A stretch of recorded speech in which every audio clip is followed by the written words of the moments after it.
अस्सलामुअलैकुम नाज़रीन, अवामी तनाज़ुर के नए व्लॉग के साथ मैं हूं खालिद भट्टी।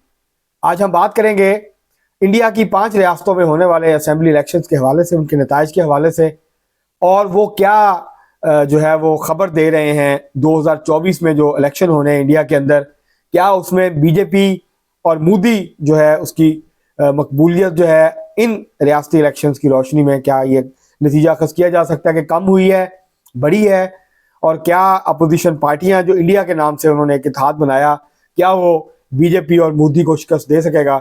ये वो सवालात हैं जो इन 5 असेंबली इलेक्शंस के नताइज के नतीजे में पैदा हुए हैं।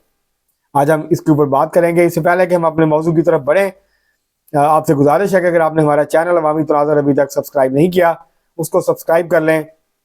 आपको व्लॉग पसंद आए, इसको शेयर करें, लाइक करें और महज़ब अंदाज से अपनी राय का इजहार करें। अब हम बढ़ते हैं आज के मौजू की तरफ। 7 नवंबर से लेके और 3 दिसंबर तक इंडिया के अंदर रियासती मुख्तलिफ मराहल में इंडिया की 5 रियासतों मध्य प्रदेश, राजस्थान, छत्तीसगढ़, तेलंगाना और मिजोरम में इंतखाबात हुए, सूबाई असम्बली के इंतखाबात हुए। जो एग्जिट पोल आ रहे थे वो ये बता रहे थे कि छत्तीसगढ़ में कांग्रेस जो है, जो कि हुक्मरान जमात है, उसको बर्तरी हासिल है, जबकि राजस्थान में जो है वो एग्जिट पोल ये बता रहे थे कि कांग्रेस जो है वो बहुत छोटे मार्जिन के साथ जो है वो अपनी हुकूमत बचाने में कामयाब हो जाएगी। जबकि मध्य प्रदेश में ये लग रहा था कि बीजेपी जो है वो अपनी सूबाई हुकूमत जो है उसको बचाने में कामयाब हो जाएगी। जबकि एग्जिट पोल ये कह रहे थे कि जो मिजोरम है वहाँ पे बीआरसी जो कि मिजो नेशनल फ्रंट है, जो कि बीजेपी की अलाई है, वो वहाँ पे अपनी हुकूमत बरकरार रखने में कामयाब हो जाएगी। जबकि तेलंगाना के बारे में ये बात एग्जिट पोल्स वाज़े थे कि कांग्रेस वहाँ पे जो है अपनी हुकूमत बनाने में अक्सरियत हासिल करने में कामयाब हो जाएगी। जब गिनती के बाद नताइज आए तो उसने बहुत सारे मुबस्सिरीन को, बल्कि ज़्यादातर मुबस्सिरीन को हैरान कर दिया, जो कि ये समझ रहे थे कि बहुत क्लोज मुकाबला होगा, मगर ऐसा नहीं हुआ। मसलन राजस्थान के अंदर कांग्रेस जो है वो बहुत बुरी तरह से उसको शिकस्त हुई, और जो है राजस्थान में बीजेपी ने 115 नशिस्तें हासिल की और कांग्रेस जो है वो 69 नशिस्तों पे महदूद हो गई। और बीजेपी ने कांग्रेस की हुकूमत अक्सरियत जो थी असेंबली में उसका खात्मा कर दिया और बीजेपी ने वहाँ अपनी हुकूमत जो है अब वो कायम करने की पोजीशन में आ गई है। तो बीजेपी को किसी और की ज़रूरत भी नहीं है, इतनी नशिस्तें थी, और दोनों ही जमातों के अंदर ये नशिस्तें जो हैं वो तकसीम हो गई। तीसरी किसी जमात को कोई नशिस्त जो है वो राजस्थान से नहीं मिली। कांग्रेस जो है उसकी ये कहा जा रहा था कि उसके जो चीफ मिनिस्टर हैं गहलोत, उन्होंने बड़ी अच्छी कारकर्दगी का मुजाहरा किया और वो उसकी बुनियाद पे जो है वो बीजेपी के सामने खड़े होंगे। लेकिन ऐसा लगता है कि राजस्थान में जो बीजेपी की और मोदी की जो पॉपुलैरिटी है और उसकी जो स्टार पावर है जो एक इंडिया में इस वक्त, तो उसके सामने जो है वो कांग्रेस नहीं ठहर सकी और ना ही उसकी मरकजी और सूबाई क़यादत जो है वो ठहर सकी, और बहुत आराम से बड़ी वाज़ेह अक्सरियत जो है वो बीजेपी ने हासिल कर ली असेंबली इंतखाबात के अंदर। उसके बाद अगर हम बात करें मध्य प्रदेश की, तो ये कहा जा रहा था कि मध्य प्रदेश में बीजेपी जो है उसको जो है वो एडवांटेज हासिल है और वो कांग्रेस से ज़्यादा नशिस्तें लेने में कामयाब हो जाएगी। लेकिन वहाँ पे भी उसने अपनी नशिस्तों में इजाफा किया कि 54 के करीब जो नशिस्तें हैं उसकी तादाद बड़ी है। उसने अपनी तादाद पहले से ज़्यादा 54 नशिस्तों का इजाफा किया है बीजेपी ने मध्य प्रदेश में। मध्य प्रदेश में 5वीं मरतबा जो बीजेपी की हुकूमत है वो मुंतखब हो गई, और ये कम हुआ है जब से कांग्रेस जो है 1947 से लेके और 1977 तक कांग्रेस जो है वो मुसलसल इंडिया के ऊपर हुक्मरानी करती रही। लेकिन फिर 70 में इंदिरा गांधी पहला इलेक्शन हारी थी। 30 साल तक कांग्रेस ने बिला शिरकत गैर हुकूमत की। इस दौरान कुछ रियासतों में कांग्रेस कभी हार जाती थी, लेकिन फिर अगली दफ़ा वो कम बैक करती थी। जो सबसे लंबी हुकूमत की थी वो बंगाल में, मगरबी बंगाल में, वेस्ट बंगाल में, वो कम्युनिस्ट पार्टी ऑफ इंडिया की मार्क्सिस्ट की हुकूमत थी, जो कि लगातार जो है वो तकरीबन 7 इलेक्शंस जो है उन्होंने जीते। तो तकरीबन 37-38 साल जो है उसने लगातार हुकूमत की, ये रिकॉर्ड है वेस्ट बंगाल का। लेकिन अब जो है बीजेपी ये 5वां इलेक्शन जो है वो जीत गई है मध्य प्रदेश में, और ये एक बड़ी कामयाबी इसको कहा जा सकता है बीजेपी और कांग्रेस के जो कदम है वो पूरी तरह से नहीं लगने दिए। 48 नशिस्तें जो हैं वो हारी है कांग्रेस, जो पिछले इलेक्शन में जीती। पिछली दफा बहुत क्लोज इलेक्शन हुआ था, बहुत क्लोज मुकाबला हुआ था, लेकिन इस दफा बीजेपी ने बहुत वाजे जो है वो अक्सरियत से कामयाबी हासिल करी। 163 नशिस्तें जो हैं वो हासिल कर ली बीजेपी ने। 66 नशिस्तें जो हैं वो मिली हैं कांग्रेस पार्टी को। तो ये एक बड़ी कामयाबी है बीजेपी की मध्य प्रदेश में। ना सिर्फ ये कि उन्होंने अपनी सूबाई हुकूमत बरकरार रखी है, बल्कि अपनी जो अक्सरियत थी उसके अंदर इजाफा किया है। इसी तरह छत्तीसगढ़ जो यूपी से अलग करके रियासत बनाई गई थी नई, वहाँ पर कांग्रेस की हुकूमत थी, लेकिन कांग्रेस अपनी हुकूमत नहीं बचा पाई और वहाँ पे भी बीजेपी ने कम बैक किया। छत्तीसगढ़ में कांग्रेस जो है उसको 35 नशिस्तें मिली, जबकि बीजेपी 54 नशिस्तें हासिल करके वहाँ पे हुकूमत बनाने की पोजीशन में आ गई है। तो वहाँ पर भी जो मोदी की कैंपेन थी उसके सामने कांग्रेस जो है वो नहीं ठहर सकी और उसकी हुकूमत जो है वो वहाँ पे ख़त्म हो गई और अब बीजेपी ने अपने वहाँ पे जो है वो दोबारा से हुकूमत जो है वो छत्तीसगढ़ के अंदर हासिल कर ली है। इसी तरह तेलंगाना की बात की जाए तो ये एक इसके अंदर जो है वो कांग्रेस का और भारत राष्ट्रीय समिति का मुकाबला था। बीआरसी के नाम से मशहूर है ये पार्टी, ये भी एंटी बीजेपी पार्टी है। तो वहाँ दरअसल दोनों एंटी बीजेपी पार्टीज का मुकाबला था और मोदी का जादू इस रियासत में तेलंगाना में नहीं चला।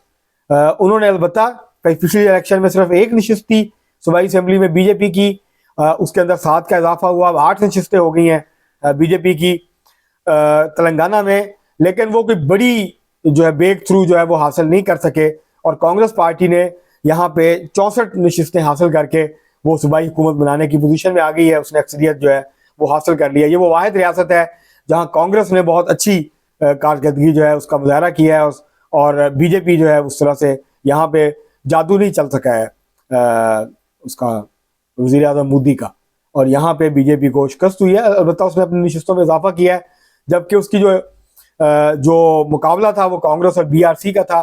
बीआरसी जो है वो ये इलेक्शन हार गई और बीआरसी ने 39 नशिस्तें जो है वो हासिल कर पाई। तो इस तरह कांग्रेस जो है ये वाहिद कामयाबी थी जो कांग्रेस ने इन 5 रियासती असेंबली के जो इलेक्शंस थे इसके अंदर समेटी है। उसके बाद जो आखिरी रियासत थी जहाँ इलेक्शन हुआ वो है मिजोरम, जो कि एक छोटी सी रियासत है। वहाँ पे जो कांग्रेस की हामी जमात थी मिजो नेशनल फ्रंट, उसने सिर्फ 10 नशिस्तें हासिल की। उसकी सूबाई हुकूमत थी वो ख़त्म हो गई और उसको बदतरीन शिकस्त का जो है वो सामना करना पड़ा। वहाँ पे भी बीजेपी का जादू जो है वो उस तरह से नहीं चल सका और बीजेपी सिर्फ 2 नशिस्तें वहाँ से हासिल कर पाई। जबकि जो इंडिया, जो कि कांग्रेस की क़यादत में एक अपोजिशन अलाइंस है, उसकी जो जमात थी मिजोरम पीपल्स मूवमेंट, उसने वहाँ पे कामयाबी समेटी है और उसने जो है वो 27 नशिस्तें जो है वो हासिल की हैं। तो इस तरह से ये एक बड़ी जो है वो कामयाबी वहाँ पे मिली है मिजोरम पीपल्स फ्रंट को। तो ये नताइज जो हैं ये जाहिर करते हैं कि ये जो एक जो मामला था पहले से कि जो साउथ है वहाँ बीजेपी अपने कदम उस तरह से नहीं जमा सकी। जो एक रियासत कर्नाटका थी जहाँ बीजेपी की हुकूमत रही, बीजेपी की अक्सरियत भी रही, बीजेपी स्ट्रॉन्ग पोजीशन में थी, लेकिन गुज़श्ता जो असेंबली इलेक्शन हुए तो उसमें बीजेपी वहाँ पे हार गई थी। तो जो साउथ इंडिया है वहाँ बीजेपी अपने कदम उस तरह से अब तक नहीं जमा पाई है। तमिलनाडु में बीजेपी का वजूद ना होने के बराबर है, केरला में भी उसका वजूद ना होने के बराबर है। इस तरह और जो रियासतें हैं वहाँ पे भी बीजेपी कोई बहुत ज़्यादा स्ट्रॉन्ग पोजीशन में जो है वो नहीं है साउथ में। लेकिन ये जो असेंबली इलेक्शंस हैं इन्होंने एक बात साबित की है कि जो नॉर्थ है, जो हिंदी बेल्ट है, जिसको कॉ बेल्ट भी कहते हैं इंडिया की, वहाँ अभी तक जो बीजेपी है वो बहुत स्ट्रॉन्ग है। वो राजस्थान हो, वो मध्य प्रदेश हो, वो यूपी हो, वो हरियाणा हो, वो बिहार हो, ये जो रियासतें हैं यहाँ अभी तक जो बीजेपी है उसकी पोजीशन काफ़ी स्ट्रॉन्ग है। तो अगर ये सूरत हाल बरकरार रहती है, जो मई में 2024 में इलेक्शन होने हैं अगले साल, अगर उस वक्त तक ये कैफियत बरकरार रहती है और अपोजिशन पार्टीज जो हैं वो और ज़्यादा जो है वो आवाम के साथ अपना जो कैंपेनिंग है उसको मजबूत नहीं करते और बेहतर नहीं करते, तब तक ये मुमकिन नहीं लगता कि जो स्टार पावर है, जो पॉपुलैरिटी है मोदी की, उसके सामने इंडिया की अपोजिशन जमातों का ये अलाइंस जो है वो बहुत बड़ी कामयाबी हासिल कर सके। क्योंकि ये नहीं है सिर्फ कि इन्होंने अपनी नशिस्तें बढ़ानी है अपोजिशन पार्टीज ने, बल्कि उन्होंने इतनी ज्यादा नशिस्तें बढ़ानी है कि वो बीजेपी को शिकस्त दे सके, बीजेपी को और बीजेपी के इत्तेहादियों को। तो ये जो नताइज हैं ये बड़ा धचका है इंडिया की अपोजिशन अलायंस के लिए। और अगर इंडिया का अपोजिशन अलायंस इस शिकस्त के बाद जो है वो इस बात को रियलाइज नहीं करते कि आखिर क्या वजह है कि मोदी जो है वो इसके बावजूद के बहुत ज्यादा तनकीद होती है कि इंडिया में बेरोजगारी बढ़ी, इसमें कोई शक नहीं कि नौजवानों के अंदर बेरोजगारी में बहुत ज्यादा इजाफा हुआ है, इंडिया में गुर्बत भी जो है वो देही इलाकों में उसके अंदर इजाफा हुआ है, लेकिन इसके बावजूद ये जो रियासतें थी ये देही रियासतें हैं, यहाँ बड़े शहर नहीं है, मेट्रोपोलिस नहीं है, यहाँ दिल्ली नहीं है मुंबई की तरह या कलकत्ता या जो है वो चेन्नई या इस तरह के बेंगलोर, इस तरह के बड़े शहर नहीं है, यहाँ छोटे शहर हैं। लेकिन इसके बावजूद ये जो देही रियासतें थी यहाँ पे बीजेपी ने ये साबित किया कि किसानों के अंदर जो रिजेंटमेंट थी 1-2 साल पहले और जो किसान मूवमेंट थी उसके नतीजे में जो रिजेंटमेंट पैदा हुई थी बीजेपी के खिलाफ, अब उसके अंदर भी जो है वो कमी आ रही है। तो एक बहुत बड़ा टारगेट होगा, एक बहुत बड़ा जो है वो बहुत बड़ी कैंपेन करनी पड़ेगी अपोजिशन को। अभी तक जो ऐसा लगता है कि जो हिंदी बेल्ट है, जो नॉर्थ इंडिया है, जो वेस्ट इंडिया है, वहाँ के ऊपर और ईस्टर्न जो रियासतें हैं, मशरकी जो रियासतें हैं भारत की, वहाँ पे बीजेपी अभी भी स्ट्रांग है और काफ़ी मेहनत करनी पड़ेगी, काफ़ी ज़्यादा काम करना पड़ेगा।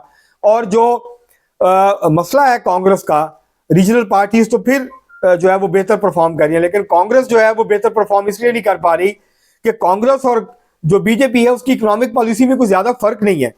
और जब इकोनॉमी जो है वो हुक्मरान तबके के लिए, अपर मिडिल क्लास के लिए बेहतर परफॉर्म कर रही हो, जैसे कि इंडिया में इस वक्त कर रही है, तो फिर आप जो कांग्रेस है वो उन्हीं इकोनॉमिक पॉलिसीज की बुनियाद पे अगर इक़्तिदार में आना चाहेगी तो ये इतना आसान नहीं है उसके लिए। तो जब तक इंडिया का अपोजिशन अलायंस बीजेपी की जो न्यू लिबरल इकोनॉमिक पॉलिसीज हैं उसके मुकाबले में मुतबादल pro people progressive economic agenda नहीं देता और उसके ऊपर बेस्ड एक प्रोग्राम नहीं बनाता और मैनिफेस्टो नहीं बनाते और उसके ऊपर कैंपेन नहीं करते, तो उस वक्त तक बड़ा मुश्किल है कि जो बीजेपी का नेटवर्क है, जो बीजेपी के अंदर मोदी और अमित शाह जो है, इनकी जो एक इलेक्शन स्ट्रेटजी है और इन्होंने ये साबित किया है कि ये जहां भी इलेक्शन लड़ते हैं ये बहुत भरपूर तरीके से कैंपेनिंग करते हैं।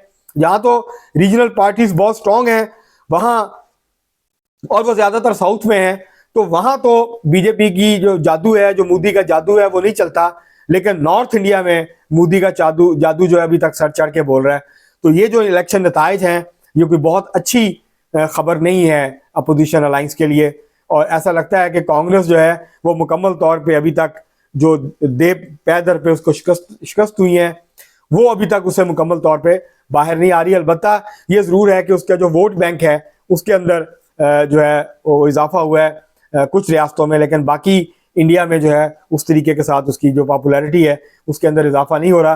तो ये इश्यूज हैं कुछ जिसके ऊपर अपोजिशन अलायंस को गौर करने की ज़रूरत है इंडिया के, कि अगर उसने कम बैक करना है और बीजेपी को शिकस्त देनी है तो फिर उनको एक पॉपुलर प्रो पीपल और प्रोग्रेसिव नैरेटिव जो है वो उसके ऊपर आना पड़ेगा। सिर्फ सेकुलरिज्म का राग अलापने से शायद वो बीजेपी को शिकस्त ना दे सके, क्योंकि इंडिया की इकॉनमी का जो क्रेडिट है वो मोदी पूरी तरह से लेते हैं और इसी वजह से जो है वो अपोजिशन और उसके मुकाबले में जो अपोजिशन अलायंस है उसके पास वो स्टार पावर नहीं है, कांग्रेस के पास वो स्टार पावर नहीं है, वो उस तरह की कैरिस्मेटिक लीडरशिप नहीं है जैसे इंदिरा गांधी होती थी, बाद में राजीव गांधी थे, उससे पहले नेहरू थे। तो इस किस्म की क़यादत जो है वो नहीं है।